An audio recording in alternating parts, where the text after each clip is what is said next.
to having the spring. Okay. How's it going?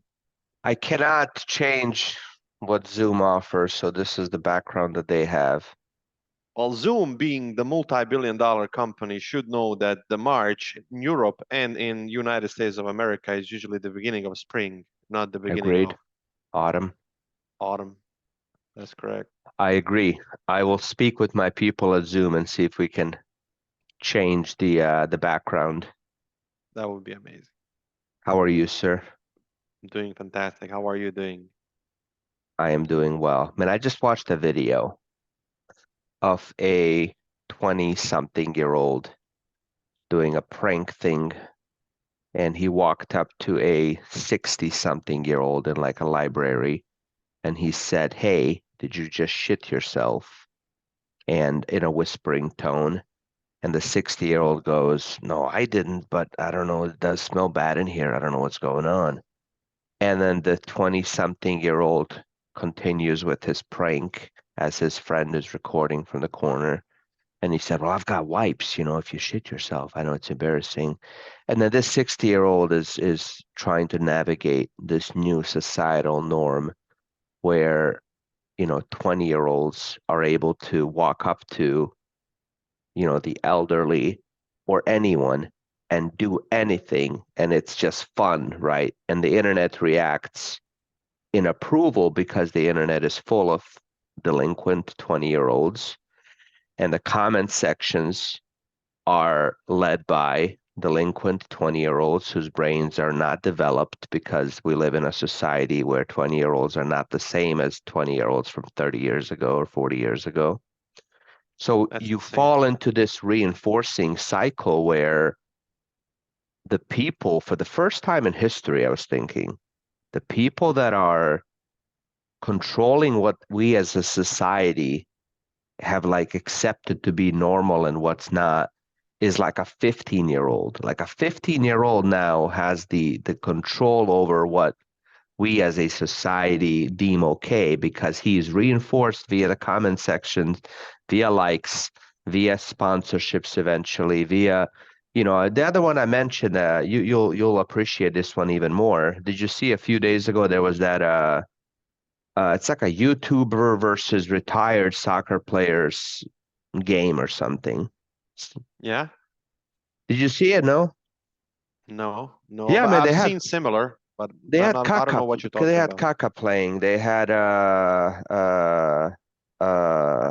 man, there was a Drogba. Drogba was playing. Like world star soccer players, right? Hmm. And they had like YouTubers who became famous by being obnoxious, absurd, loud, disrespectful. That's how you become famous. So they had this guy, his name is Speed, and he's like a 18, 19-year-old that checks off all the check boxes.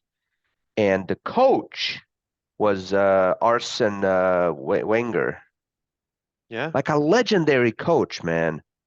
And this guy's walking up to him.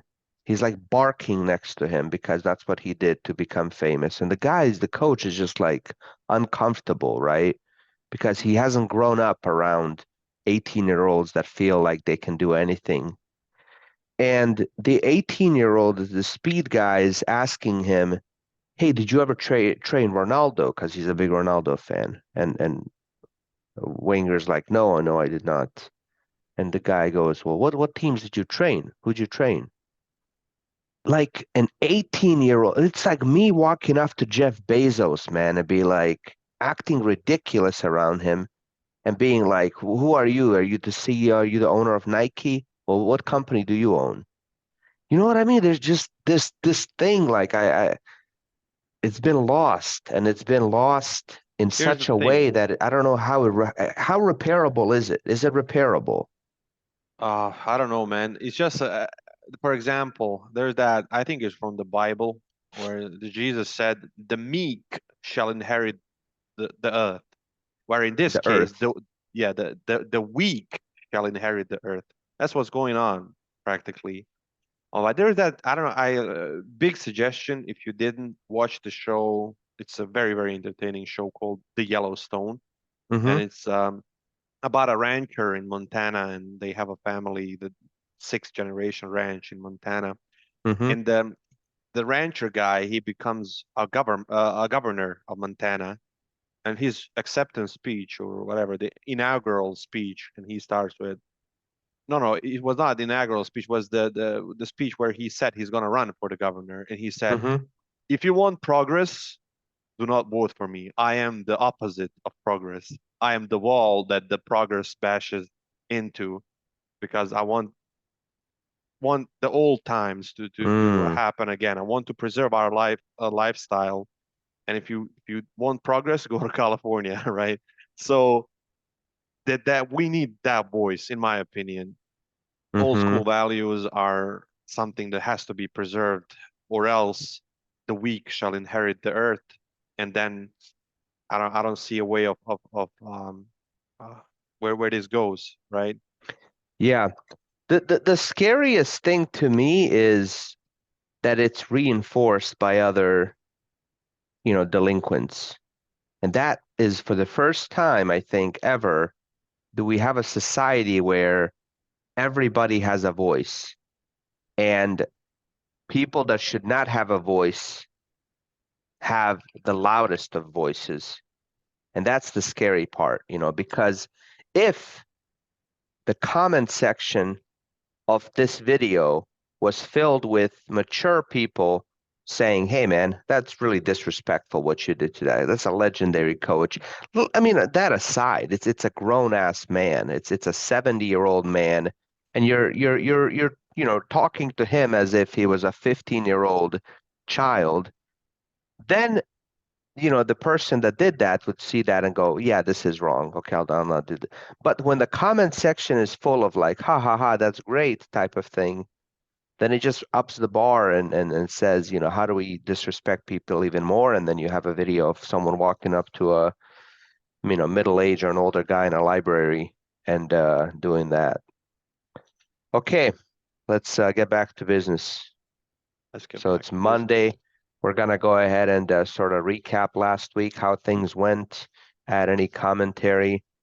Um, we had our meeting this morning with the staff where we kind of went over some practical ways that we can implement lessons from a book we just read collectively called How to Win Friends and Influence People. Any takeaways from that? That was a nice session. We do this for a couple of reasons. One of the reasons, since we're right now talking with our two drivers, one of the reasons is because of you guys. We want to make sure our staff is capable of handling every problem that you have in the best way possible, not just capable of assisting you, but assisting the customers to resolve an issue and to book you a load. So those are the practical reasons we do these things, and this personal professional development is one of them. Because if we have a staff that is not progressing in, or not expanding their knowledge, not expanding their experiences in the field that we're in, it's not just technicalities, it's customer service. We will decline as a company, and in our opinion, we need to have a staff that is able to assist you on the higher level than anything you can experience out there. That's our goal, and we will eventually get there, God willing. And it was a nice session. Yeah, Yeah. Yeah, personal professional development space has a lot to offer. It's years of experience and knowledge by the most successful people condensed into a 300 page book. And it's like you can go through life learning these lessons along the way, or you can try to pick up these lessons from the ones that came before you and that summarize them into these books. So we're big on that, and ability to properly handle conflicts, ability to properly handle situations helps us provide better service to customers, which leads to getting better paying loads to drivers, which leads to happier drivers to each other, which leads to a more fluid and a well-oiled machine. So it's a win-win-win on every end, and on in our personal lives too. Um, Last week, so let's start off with well, kind of a recap of last week. Anything you want to go over in particular? Yeah, I mean, it was not a bad week, thank God. It was after I would say a week or two where we struggled a bit with to provide our drivers with the I would say with the lows that are standardly good, and with the pay that's that's on average what we quote unquote market. This week, I mean the previous week was all that and maybe more. Um, the average that we had in the driver pay was 2100. If the average was 2100 for everyone, that means that some drivers really did make a lot of money, and that's a progress because we had a week where we were under 2000 on average in week 9 of this year, and so previous one was acceptably good or acceptable in the terms of our standards. Um, so yeah, in we booked 243 loads and over the course of a week. Um, and Yeah, I mean, we didn't have many problems, like major problems. No long delays. So in that sense, it was a good week. Yeah. Just a quick fun fact. So last week, the average driver pay was almost 2,100. It was 2,098 to be exact. So let's say $2,100, which again means when you count the drivers who made 4,000 and you count the drivers who only might have worked 2 days and made, 500, the overall average was $2,100. So last year, it took us until May to break the 2000 mark. So last year, this week was 1,790, right? So it's a couple $100 more. Last year, then it went 1,600, 17, 18, 14, 13, 16, and then in May we hit 2140, right? So it's very good to see that this year, even though it's not a phenomenal year, but it's better than what we were doing last year, and things are headed upward. Great Um, data. yeah, I just noticed that before the meeting. I mean, here's the thing. We spoke about this last week. We still have drivers that are earning 3,000 plus. It's just that more is required to do that. And, it's easy for us to say that sitting next to this nice fireplace, in this nice, nice room, while our drivers are out on the road dealing with everything they deal with. So I don't say that as an easy solution. I don't say, well, you just have to work harder. No, not by any means. But it's saying that those of you, those drivers that are in a situation where they need to earn a certain amount, they can still do it. It is going to require more flexibility on the type of loads they take. It's going to require more flexibility on how long they stay on the road, on all of these things, which again are not an easy thing, right? So it's easy to say that, but um, there are still people out there that are earning those higher amounts, and we're going to continue to work towards obviously making those higher 3,000 plus dollar weeks more of a norm for all of our drivers, or at least headed in that direction. Um, I did notice that we had, I think the number is 17 total drivers who have been waiting for 24 hours or longer, which means that they finished Sunday before 8, and in some cases they were waiting since Saturday. So what's the strategy on those drivers that were waiting over the weekend as the week kicks off? Yeah, the strategy actually started before Monday with those drivers, and since we have a weekend personnel and they're trying to book drivers over the weekend, with whoever is not booked, they're instructed and they did that. And I had a communication yesterday with Abdurrahman, who's in the weekend shift. And the strategy is to look at each and every one of the drivers, see if there needs to be any kind of relocation to a better Mm-hmm. area before Monday hits.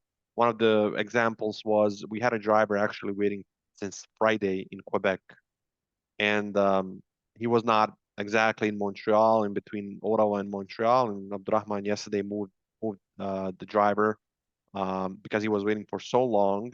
He moved down to Toronto. The Mm-hmm. strategy worked. We booked him in the first 15 minutes of a business day.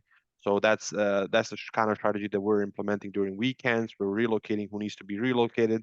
We're speaking with driver that need to have any kind of corrections on the dispatch side, on the app side, and that's the first strategy. Now, right now, as we speak, Omer is conducting that fleet check and everything is going through all of those those details, making sure every driver is set up correctly and making sure those long available drivers not booked are handled as a priority, and that's always been the case with us. So hopefully we can cut down on those on the waiting time, today, as soon as we can. Yeah. Yeah, those are always I mean the word priority, it means something, but it's also, we look at those and we want to do everything we can to book especially those people. But on a practical level, I mean, as loads come out, all we can do is react to every single load, right? So you're going to have times where someone who just finished a load somewhere else gets booked first, and then, hours later, someone that's been waiting for 2 days gets booked. That's just kind of the nature of the beast. That's just the nature of we can't control the workflow. So, um, but I mean, collectively, we take into account how long people were waiting, and we feel for those people the most. Um, yeah, we're gonna try to make it a good week. We're gonna try to hit, let's set 2,200 average driver pay, and Let's we'll go. kind of keep people updated as we go through the week. Any parting wise words from the wise Munir? Parting wise words. Um, Not really. You guys stay safe out there. Um, your 24/7 team is always here to assist.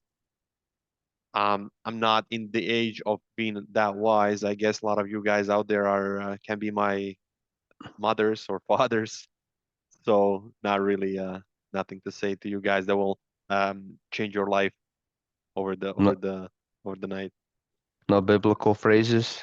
We started with We had one. the meek shall inherit the earth. Okay, cool, man. Hopefully, hopefully the weak will not. We'll conclude there. Thank you so much. Be safe, Thank you. everybody. Salam alaikum. Salam.